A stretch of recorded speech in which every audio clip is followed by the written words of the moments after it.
குமாரு விஜயோட சட்டைய பிடிச்சு ஒரு குழந்தையோட உயிரை காப்பாத்தணும்னு கங்கா உன்கிட்ட உதவி கேட்டா நீ இந்த மாதிரிதான் பண்ணுவியாடான்னு விஜய் கிட்ட சொல்றாரு குமார். விஜய் சொல்றாரு, குமாரு நான் சொல்றத கேளுங்க அப்படின்னு சொல்றப்ப குமாரு விஜய கன்னத்திலேயே அடிக்கிறாரு. குமார எல்லாரும் தடுக்க முயற்சி பண்றாங்க. குமாரு அதையும் மீறி விஜய அடிக்கிறாரு. தாத்தா விஜய ப்ரொடெக்ட் பண்ண ரொம்ப முயற்சி பண்றாரு குமார் கிட்ட இருந்து. கல்யாணி பாட்டி சொல்றாங்க, குமாரு விஜய விட போறியா இல்லையா? குமாரு என்ன நினைச்சுக்கிட்டு இருக்க? என் பேர மேலேயே கை வைப்பியா?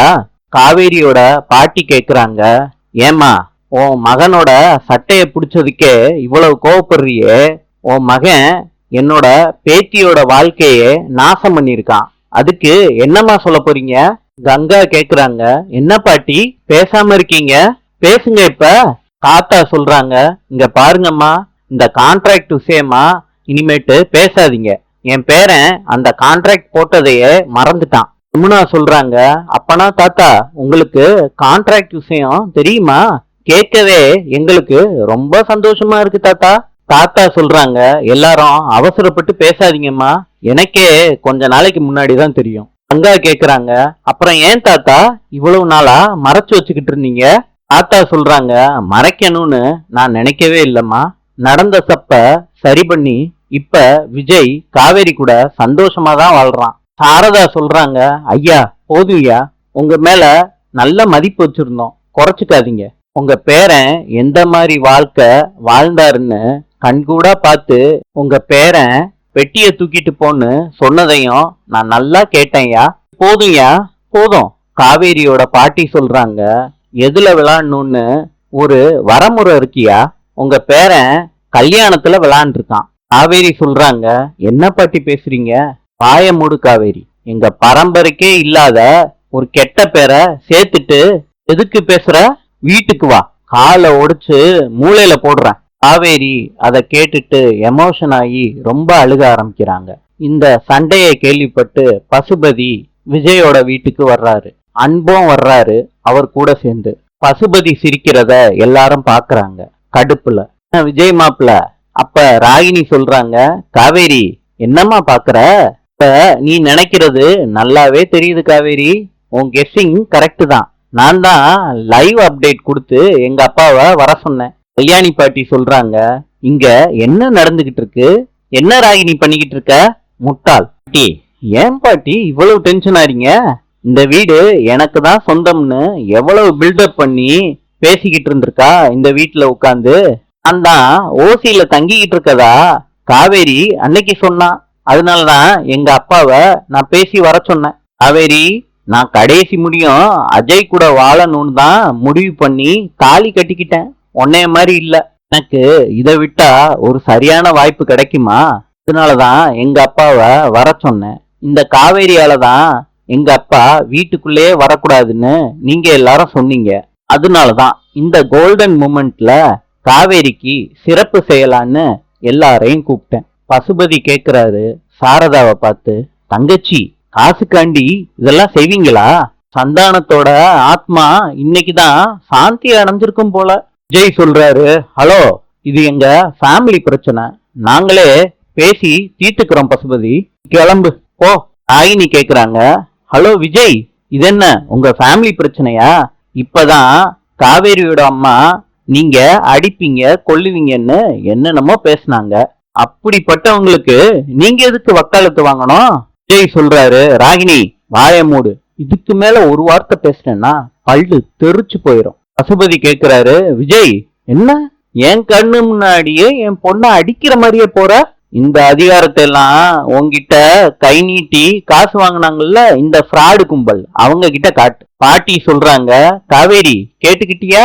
இததான் சாரதா சொன்னா, நீ பண்ணுன தப்புக்கு குடும்பத்தையே இழுக்கிறான் இந்த பாவி பசுபதி. பசுபதி சொல்றாரு, ஆத்தா இப்படி முத்து முத்தா பேசுறீங்களே, என்ன சொன்னீங்க?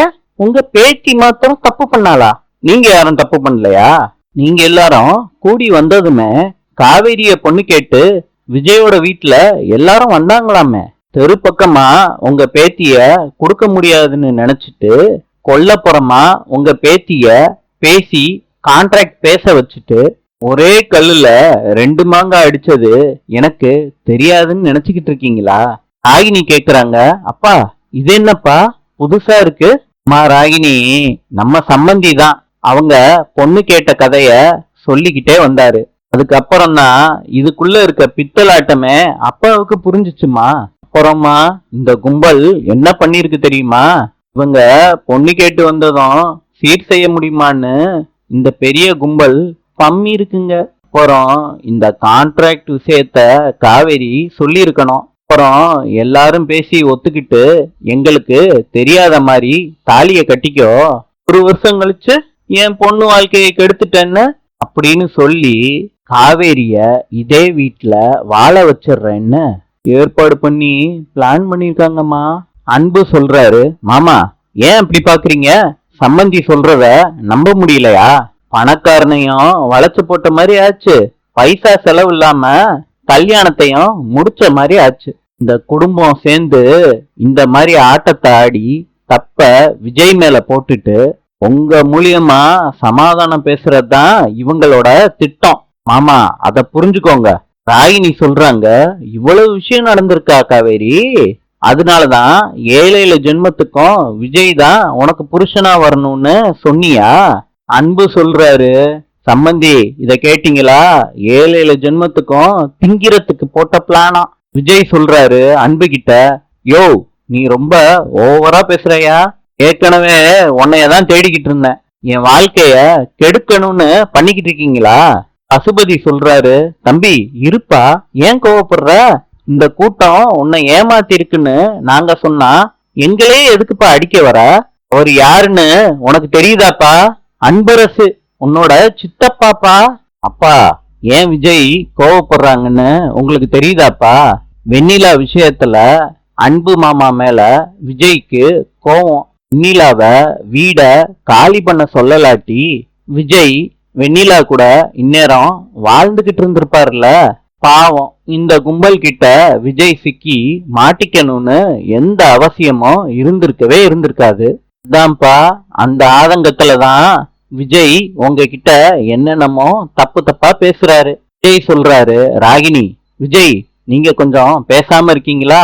அப்பா, இப்ப கூட வெண்ணிலா மேல உயிராதான்ப்பா இருக்காரு விஜய். அவங்க மேல அவ்வளவு லவ்ஸ் அவங்களுக்கு. இப்ப வெண்ணிலா குணமாயிக்கிட்டு வர்றாங்க. எல்லாம் யோசிச்சுதான் கான்ட்ராக்ட் முடிஞ்சதும் காவேரிய விஜய் கிளப்பி இருக்காரு. ஆனா செட்டப்பா காவேரியோட குடும்பத்துல இருந்து எல்லாரும் வந்து விஜயோட மண்டைய கழுவ பாக்குறாங்கப்பா. விஜயும் பாவம் அதுக்கு ஏத்த மாதிரி தடுமாற ஆரம்பிக்கிறாரு. அப்படியாமா ராகினி? அன்பு சொல்றாரு, விஜய் நான் உனக்கு நல்லது செய்யறதுக்காண்டி தான் வெண்ணிலா குடும்பத்தை கிளம்ப சொன்னேன். உன்னோட ஸ்டேட்டஸ் வேறப்பா, அப்படி யோசிச்சுதான் வெண்ணிலா குடும்பத்தை கிளம்பவே சொன்னேன்ப்பா. விஜய் சொல்றாரு, போதும், இதுக்கு மேல இத பத்தி யாருமே பேசக்கூடாது. பசுபதி சொல்றாரு, ஏன் தம்பி இவ்வளவு கோவப்படுறீங்க? இந்த மாதிரி ஃப்ராடு கும்பல் கிட்ட மாட்டிப்பீங்கன்னு அவருக்கு தெரியாது. இல்லாட்டி வெண்ணிலாவையே கல்யாணம் பண்ணி வைக்கலான்னு தான் சம்மந்தி என் கூட கார்ல பேசிக்கிட்டே வந்தாரு. குமாரு கோவப்படுறாரு. பசுபதி சட்டைய பிடிக்கிறாரு. பசுபதிக்கும் குமாருக்கும் சண்டை நடக்குது. குமார எல்லாரும் சமாதானப்படுத்த ட்ரை பண்றாங்க. பசுபதி சொல்றாரு, குமாரு தோள்பட்ட தொங்கிரும், பாத்து போ. கங்கா சொல்றாங்க. இத கேட்டுட்டு, தோள்பட்ட தொங்கிருமா? எங்க தொங்க வைங்க பாக்கலாம். பசுபதி, மரியாதை கெட்டுரும், பாத்துக்கோங்க. ராகினி சொல்றாங்க, என்னடி எங்க அப்பாவையே கை நீட்டி பேசுவியான்னு கங்காவை அடிக்கிறாங்க ராகினி. ராகினிக்கும் கங்காவுக்கும் சண்டை நடக்குது. 2 பேரையும் சமாதானப்படுத்த முயற்சி பண்றாங்க. சாரதா சொல்றாங்க, கங்கா நீ எதுவும் பேசாத, அம்மா அவதாம்மா வம்பிழுத்தா. சாரதா சொல்றாங்க, எல்லாரும் கொஞ்சம் அமைதியா இருங்க, நம்மள பேசுற இடத்துலயா கொண்டு வந்து நிறுத்தி வச்சிருக்க இந்த காவேரி. காவேரி, நீ இப்படிப்பட்ட கல்யாணத்தை பண்ணிப்பன்னு நாங்க கனவுல கூட நினைச்சதில்ல. பாரு, நாங்க கை காட்டி விட்டோன்னு பேச்சு வந்துருச்சு பாத்தியா? இன்னும் உன்னை இட்டு என்னெல்லாம் கேட்க வேண்டியது இருக்கோ இதெல்லாம் யாரால காவேரி? உன்னாலதான். எல்லாமே உன் இஷ்டத்துக்கு யாரையும் கேட்காம முடிவு எடுத்ததுனாலதான் வந்திருக்கு இவ்வளவு பெரிய விஷயமா. இன்னும் எத்தனை அவமானத்தை தான் நாங்க தாங்கணும்னு தெரியலையே காவேரி. அம்மா என்ன மன்னிச்சிருமா, பேசாத காவேரி. காவேரி, ஃபர்ஸ்ட் இங்க இருந்து நம்ம போவோம் வா. அம்மா ப்ளீஸ்மா. விஜய் சொல்றாரு. அத்தை ப்ளீஸ் அத்தை, நான் சொல்றத கேளுங்க. சாரதா சொல்றாங்க. காவேரி வா நம்ம போலாம் வா. தாத்தா சொல்றாங்க. சாரதா ஒரு செகண்ட் நில்லுமா. ஐயா, உங்களை நான் கையெடுத்து கும்பிடுறேன். எங்களை பத்தி அசிங்க அசிங்கமா பேசியிருக்காங்க, எங்களால கேட்க முடியல. நாங்க இந்த இடத்த விட்டு போயிடுறோம் ஐயா. அதுக்கு தாத்தா சொல்றாங்க. சாரதா, நான் சொல்றத ஒரு செகண்ட் கேளுமா. இவங்க சொன்னத நான் காதுலயே எடுத்துக்கவே இல்லை. இவங்க யாருன்னு உனக்கு தெரியாதா சாரதா?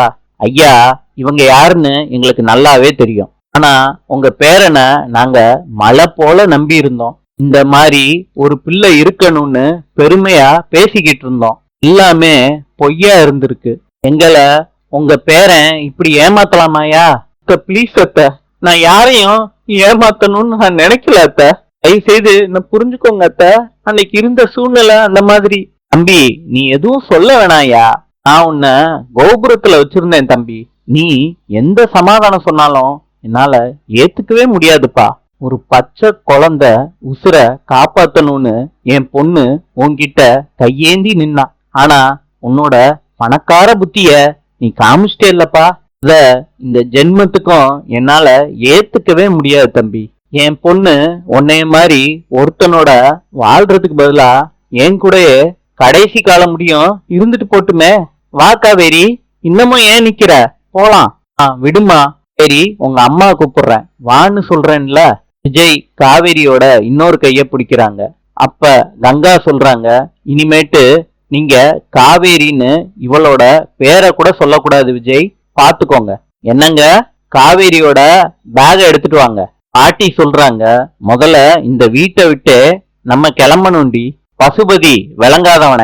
ஆத்தா, எரியிற வீட்டுல குடியிருந்தது ஆதாயம்னு மூக்குல வேர்த்த மாதிரி வரையல. நீ உருப்படவே மாட்டடா. உன் வம்சம் விளங்காமே போயிரும். ஆத்தா, உன்னோட வம்சம் விளங்குறத நல்லா பாக்குறேனே. ஆசுக்காண்டி கல்யாணம் பண்றவங்க தானே நீங்க. பசுபதி, நீ கட்டையில போகணும். சரி வாடி போலாம். காவேரிய குடும்பத்துல உள்ள அத்தனை பேரும் இழுத்துக்கிட்டு போறாங்க. காவேரி கதறாங்க. விஜயும் காவேரிய பார்த்து கதறாரு. அன்பு விஜய் போறத தடுத்து நிப்பாட்டுறாரு. காவேரிய தரன்னு அவங்க குடும்பத்துல உள்ள அத்தனை பேரும் இழுத்துக்கிட்டு போறாங்க. காவேரி கதறிக்கிட்டே போறாங்க விஜய பார்த்து. ஒரு கட்டத்துல காவேரி அழுகிறத விஜய்னால பார்க்க முடியல. தலை குனிஞ்சிடுறாரு. தலை குனிஞ்சு அழுகிறாரு. நாளை சந்திப்போம்.